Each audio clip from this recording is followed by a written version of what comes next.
Welcome back to Just Chattin'.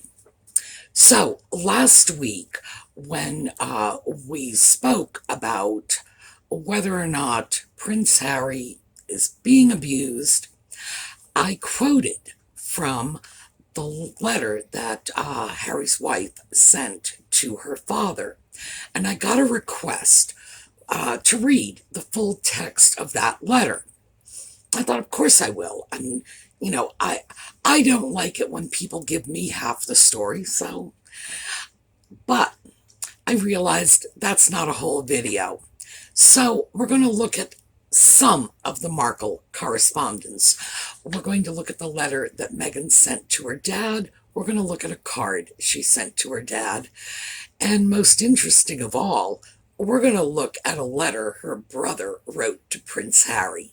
So, when we come back.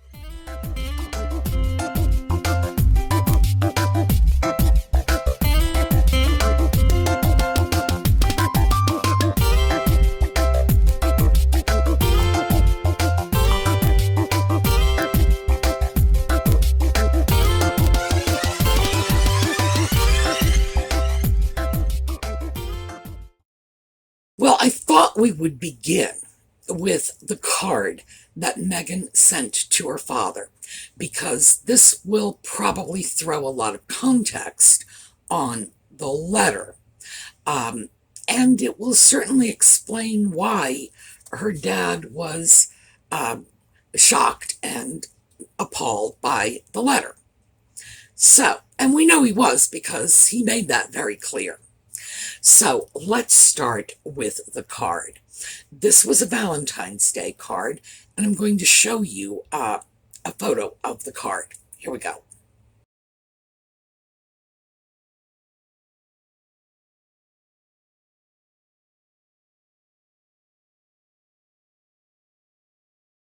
Okay, here's what the card says. Daddy, I don't express as often as I should how much you mean to me. Everything you do for me has turned me into who I am, and I am so grateful. So is underlined. All I want to do is make you proud, and I promise no matter what, I'll do it. Thank you for everything, Daddy. I love you with all my heart, now and forever. Love, Bean. Now, I'm assuming Bean was some sort of family nickname. Um, People call each other all kinds of stuff. I had a brother who called me Ding. Everybody said it was for dingaling, but it wasn't. He was just very small and couldn't get the S out. That's all. Anyway, one of the reasons I wanted to start with this and I wanted to show you the card was so you could see what Meghan's handwriting looked like, or looks like, or that her handwriting, once upon a time at least, was normal, ordinary, actually, I think very nice. Um, the letter to her father is a totally different tone. Now, I've been referring to it as the Dear Daddy letter, but it actually does not begin with dear. This was dated August 2018. Now, I'm going to start by showing you a portion of the letter. I'm not going to show you the whole thing, just a portion of the actual letter. Here you go.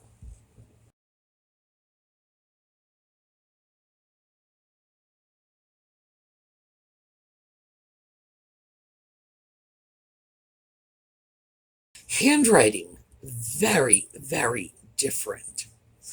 All right, Daddy, it is with a heavy heart that I write this, not understanding why you have chosen to take this path, turning a blind eye to the pain you're causing. Your actions have broken my heart into a million pieces, not simply because you have manufactured such unnecessary and unwarranted pain, but by making the choice not to tell the truth, as you are puppeteered in this. Okay? Something I will never understand. Frankly, I'm having a little trouble understanding that previous line myself.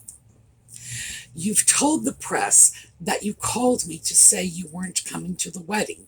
That didn't happen because you never called. You've said I never helped you financially, and you've never asked me for help, uh, which, well, this says with. With. With is also untrue. You sent me an email last October that said, if I've depended too much on you for financial help, then I'm sorry, but please could you help me more, not as a bargaining chip for my loyalty.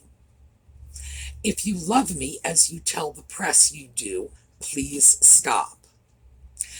I have only ever loved, protected, and defended you, offering whatever financial support I could, worrying about your health, and always asking how I could help. Again, that sentence is a little garbled. Um, so, the week of the wedding, to hear about you having a heart attack through a tabloid was horrifying. I called and texted. I begged you to accept help. We sent someone to your home, and instead of speaking to me to accept this or any help, you stopped answering your phone and chose only to speak to tabloids. If you love me as you tell the press you do, please stop. Please allow us to live our lives in peace. Please stop lying. Please stop creating so much pain. Please stop exploiting my relationship with my husband.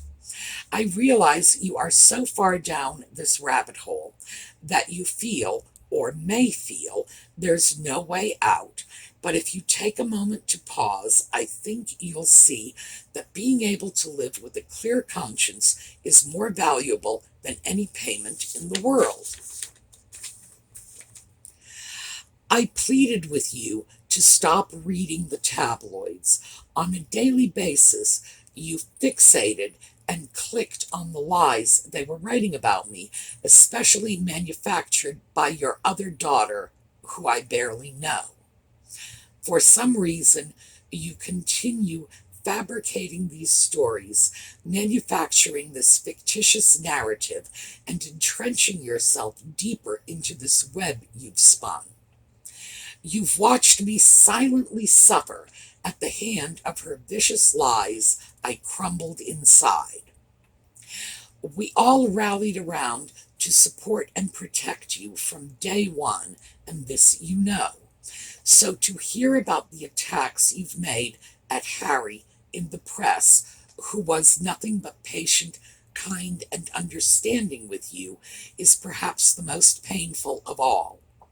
For some reason, you continue fabricating these stories, manufacturing this fictitious narrative, and entrenching yourself deeper into this web you've spun. The only thing that helps me sleep at night is the truth and knowing that a lie can't live forever. I believed you, I trusted you, I told you I loved you. The next morning, the CCTV footage came out.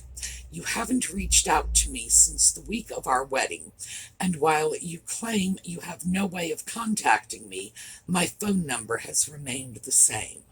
This you know. No texts, no missed called is what it says. No outreach from you, just more global interviews you're being paid to do and say harmful and hurtful things that are untrue, Meg. So, number one, if I received a paper like that, even from a high school student, it would have a lot of red marks on it. It's very clear that this is a narrative creation, that this is Megan's side of the story that she wanted to get out. Um, In hindsight, of course, it's abundantly clear, because when her father did not publish it, then friends allegedly leaked portions of the letter, which eventually prompted her father to publish the full text. Um, and of course, she sued the newspaper in the UK that published this. It was for violation of privacy and copyright. Um, and she got a summary judgment. In other words, they said it wasn't even going to trial. On the face of it, they believed that there was privacy and or copyright infringement.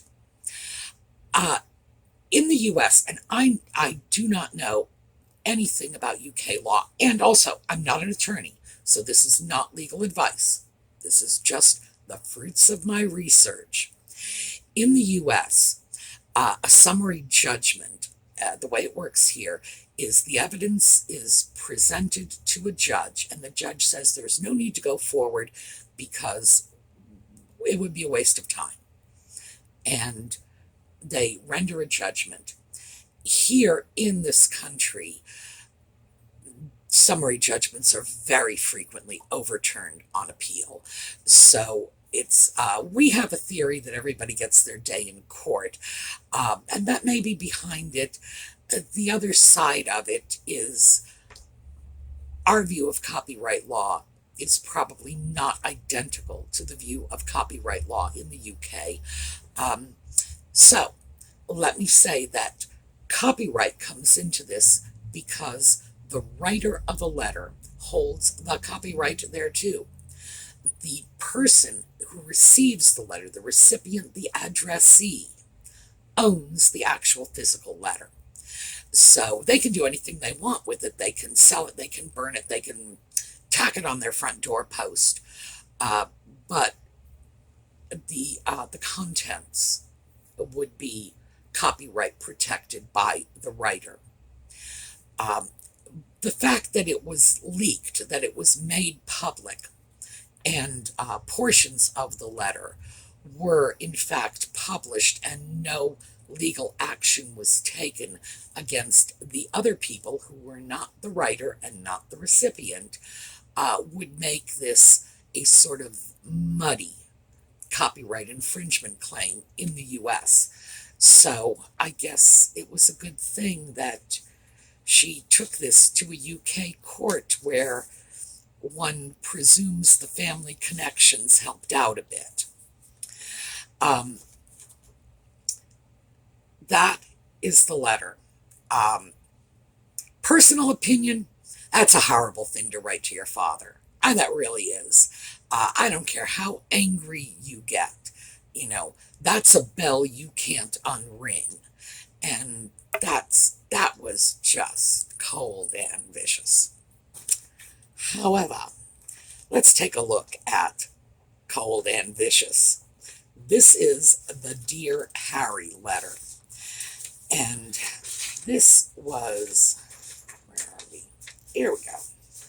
This was written by her brother, Thomas Markle Jr., to Prince Harry. By the way, that last letter, the letter Meghan wrote to her father, I got that text from one of the newspapers who printed it, and that was the version they printed. I'm going to include that in my video notes because having a text copy is something you can actually copy down and read at your leisure.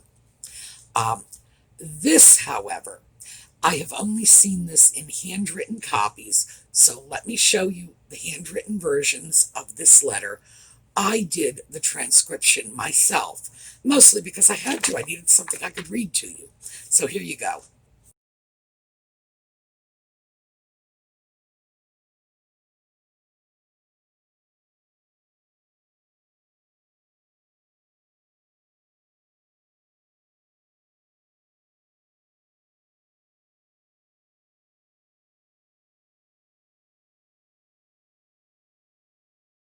Okay, April 26th, 2018. Dear Prince Harry, it's not too late. Meghan Markle is obviously not the right woman for you. As more time passes to your royal wedding, it became very clear that this is the biggest mistake in royal wedding history. Family seems to have a flair for the dramatic. I'm confused why you can't see the real Meghan that the whole world now sees. Meghan's attempt to act the part of a princess like a below-sea average Hollywood actress is getting old. What kind of person starts out by using her own father until he's bankrupt, then forgets about him in Mexico over mostly all her debts? And when it's time to pay him back, she forgets her own father like she never knew him. My father will never recover financially from paying Meghan's way, nor emotionally from disowning him. Meg is showing her true colors. It's very apparent that her tiny bit of Hollywood fame has gone to her head, changing her into a jaded, shallow, conceited woman that will make a joke of you and the royal family heritage. Not to mention, to top it all off, she doesn't invite her own family and instead invites complete strangers to the wedding. Who does that? You and the royal family should put an end to this fake fairy tale wedding before it's too late. Her own father didn't get an invite, whom should be walking her down the aisle. She easily forgets, if it wasn't for my father, she would be bussing tables and babysitting to pay her old debt off. The whole world is watching Meg make bad decisions and choices. It's not too late, Harry. Meghan is still my sister. She is family. So whatever happens is up to her. Whether she want to forget knowing me or the rest of her family, family comes first. Also, you would think that a royal wedding would bring a torn family closer together. But I guess we're all distant family to Meg. Sincerely, Tom Markle Jr., and there's some symbol following that. Again, this is my own transcription, and I had difficulty with the word. So let me throw this out. Here's the picture. If you don't like what I interpreted this word to mean, give me your ideas. This is in her own father didn't get an invite, whom should be walking her down the aisle. She easily, that's the word, forgets, if it wasn't for my father, etc. I thought the word was probably meant to be easily. I'm going to show it to you. If you have another thought on this, please let me know, because that was something I really had trouble sifting.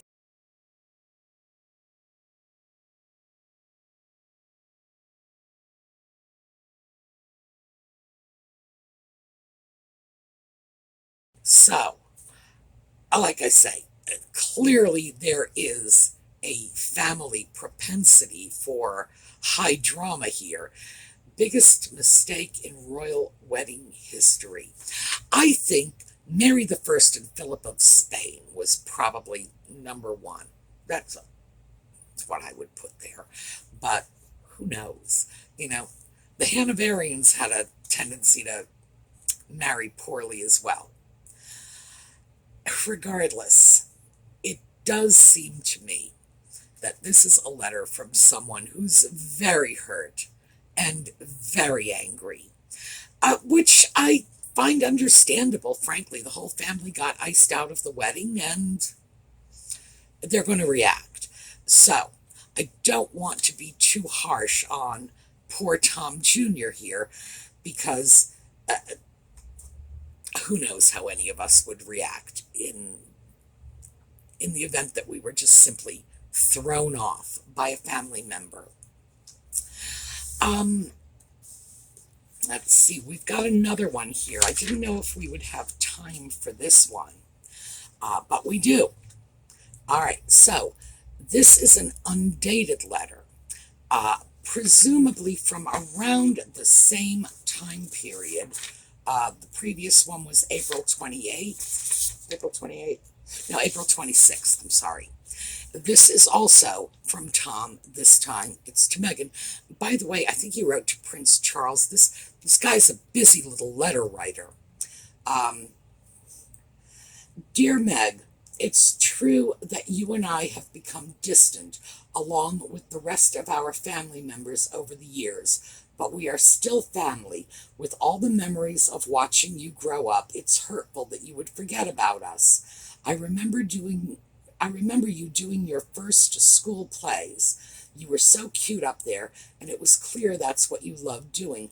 I remember you, me, and Dad always went to the duck park to feed them for the day.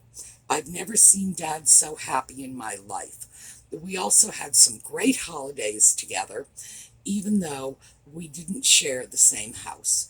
We ended up having 2 or 3 Christmases and Thanksgivings. That was really fun. But most of all, the countless weekends you, me, and Dad spent with Grandma Markle. Dad would bring her favorite TV shows for her, talk over, talk about old times over lunch. There we go, and make a nice day of it.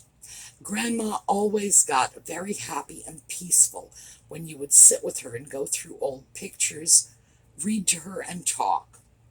The love and kindness you gave her was amazing. What it meant to Dad, Grandma, and me, I won't ever forget, because that's the real Megan I remember, and that's the Meg the world should know. Meg, I know that I'm not perfect, nor is anyone else in our family, as I'm sure you have read by now. But good, bad, or perfect, we're the only family that you have. It does hurt my feelings not getting invited to your wedding along with the rest of the family, but it's not too late to send me an invite along with your entire family. We should all be there to show our love and support on your wedding day, because that's what families do, not to mention how long it's been since we have all since we all seen and have gotten together. That would be very nice. I'm sorry, some of the grammar in this is kind of rough. Meg, I am very proud of you. I truly want you to have a great wedding day and a long future with Prince Harry. I'm sorry for venting my frustrations about how he should call it off, but I was disappointed and confused about not getting invited, and I really only wish you the best. I remember a loving, caring, amazing girl who had a great family growing up, and I know you're still that person inside. So whatever you decide is okay with me. Maybe I'll see you there with all of us. It can still be a royal wedding family reunion. Once again, congrats to you and Prince Harry. I'm very proud of you and wish you the best. Love, Tom Jr. And glad I got these because it's getting warm in here. It's been very hot here. And of course, I wanted to turn the air conditioning off so that you wouldn't have to, hear that noise competing with the reading. So those are the Markle family letters. My goodness, this is a wildly dysfunctional family. Not as crazy as mine, of course, but, the truth is they're not even a close second. But the fact is that my family, thank God, has not played out their dysfunction on the front page of the tabloids. That's what most of the people who have issues with this family drama have issues with. That it should not have been so public. They should have made an effort to resolve their differences in private and at the very least put on a decent face. And unfortunately, this is what they're doing. It was not just a question of the family, Tom Sr., Tom Jr., Samantha, whatever, as has been alleged, taking it out to the tabloids. Meghan herself did the same thing. Well, not to the tabloids, but of course, finding freedom, and Harry in the engagement interview saying that his family would be the family she never had, when clearly, and the family ponied up pictures to prove it, clearly this is a woman who did have a loving, supportive family, um, that helped her. And it wasn't just, interestingly enough, her father did not confine his help just to paying her way through college, or as Tom says, he paid off her debts as well. Um, and I'm going to take his word on that. But her first acting jobs came on shows that her father worked on as lighting director. So her earliest acting credits were on Married with Children and General Hospital. These were shows her father worked on. So additionally, he kicked that door open for her. The internship she got with, what was it? I don't know if it was the State Department. That was through an uncle, her father's brother. And apparently that famous speech she made at the United Nations over sexism and laundry soap, not sure what that was all about, was also set up by the father's brother. So the family absolutely helped her along the way. And uh, yeah, I'm guessing they were very angry when they were kicked to the side. Um, I don't know. It makes me real glad that my family's not literate. I swear, if they could actually pick up a pencil and write a letter, I'd probably be getting stuff like this myself. So, yeah, grateful for what you get. So those are the letters. I thought you would be interested in seeing them. And as a final note, because I mentioned Megan's handwriting, I wanted to show you another picture of just an ordinary letter she wrote. So take a look.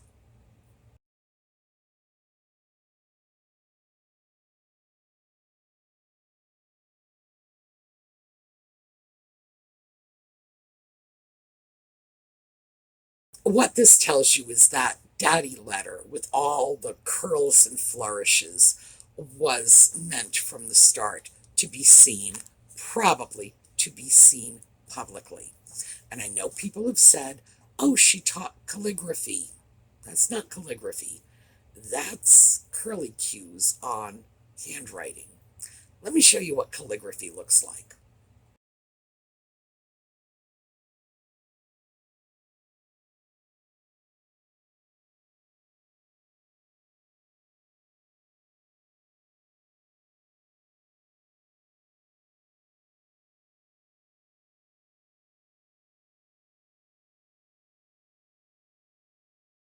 That's calligraphy. That's fairly simple calligraphy. Calligraphy is an elaborate handwriting style. It's still done. Um, when when I was in college, when I was in my doctorate program, I was in with a young woman, and we were in Washington, D.C., where there was a market for this. She did calligraphy. That was her little part time job for embassy parties and things like that. People with the kind of money who could afford handwritten invitations. And no, this is something very, very different. Calligraphy is based on a traditional style of penmanship. It's called Spencerian, and that's because it was standardized by a man named Spencer in the 19th century. But in fact, it had been in use since the 18th century. If you look at the Constitution, at the Declaration of Independence, at the original old documents, that is the style of handwriting that was standardized by Spencer. And that is the basis of what we know as calligraphy, keeping in mind Arabic calligraphy, Chinese calligraphy. These are very different animals. Calligraphy is not simply adding a swirl to a letter. No, it's much more than that. All right, so these are the letters. Let me know if you think I got that word easily correct. I don't know that I did. And if you think it might be something else, let me know what you think it is. I will be putting the transcripts of all these letters in the video notes because, as I say, I had to transcribe one of them myself. I could not find an actual print copy, only the handwritten copies. So I figure I'll share my work with you. Let me know what you think, and we'll see y'all tomorrow. We are showing some Brownhaven goldfinches going out. See you.